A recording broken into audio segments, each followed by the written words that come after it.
olnud super hea päev. Mitte ainult sellepärast, et täna on mul sünnipäev, vaid täna sai Malaga sai faas 0-st faas 1.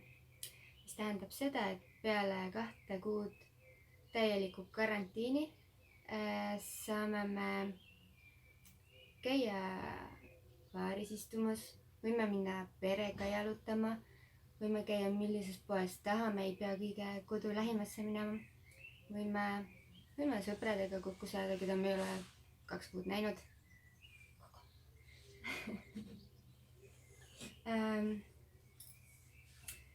Ühesõnaga, et 2 kuud olid täiesti crazy'd. Hispaania oli üks väga karm riik, tegi mega suuri trahve võrreldes teiste riikidega. Reeglid olid ka palju karmimad. Lapsed ei tohtinud 6 nädalat üldse kodust jalga välja tõsta. Põhimõtteliselt me olime nagu vangis siin kõik, terve riik. Ja mis me tegime need 2 kuud? Õppisime. Läksime hulluks peaaegu. Ma mõtlesin, et ma hakkan ära surema vahepeal. Ehk siis karantiin ei mõju hästi. Ma hakkasin mediteerima.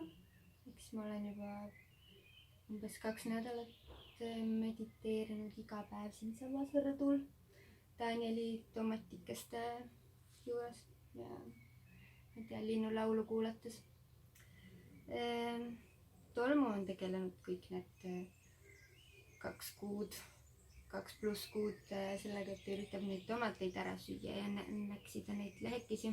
Ja mitte ainult Tolmu, Koko ka. Ühesõnaga, juhuu, jäime ellu ja võib-olla saame välja karantiinist kunagi, sest neid faase on veel. Faas 1 ei ole lõpp, tulevad ka teised faasid, 2, 3, 4, 5, ma ei tea, palju nad nüüd välja mõtlevad. Ehk siis, juhuu, tšau.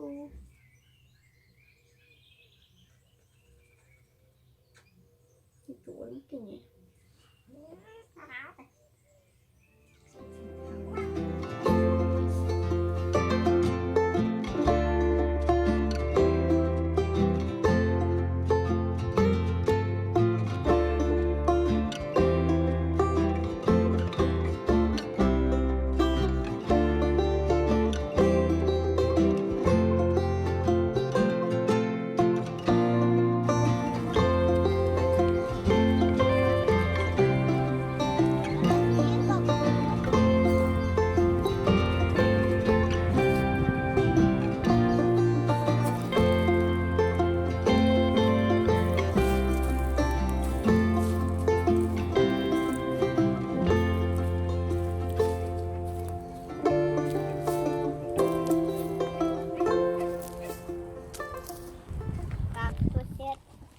Helena kõige vaikea. Ja mis teed sellega? Katsun sõbrakesed. Sõbrakesed? Sipalgakene kauan. Sipalgakene. Ja mis pärast? Paned kodus kasvama või? Jaa. Aha. Sipalgakene. Mine siia. Mine. Läks ära.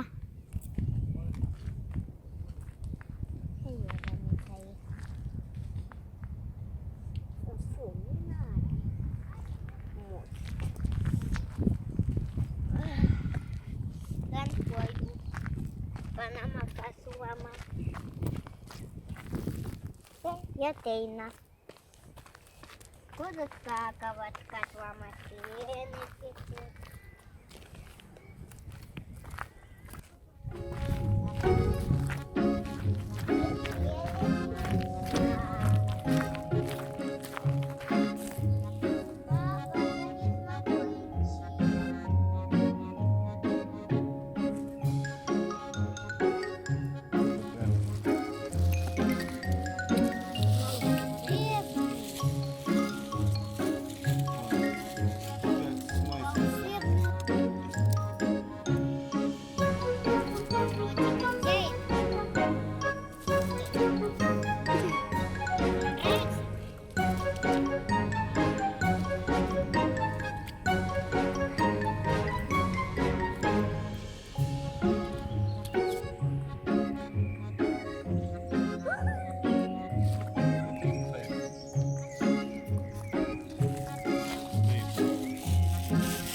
Парas така всема. М.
Tanja, vihma sajab või? Sajab vihma? Ja, Meeldib? ja, Kust vihm tuleb? üleval. Ülevalt? Aga miks? Sest köögis on pissi.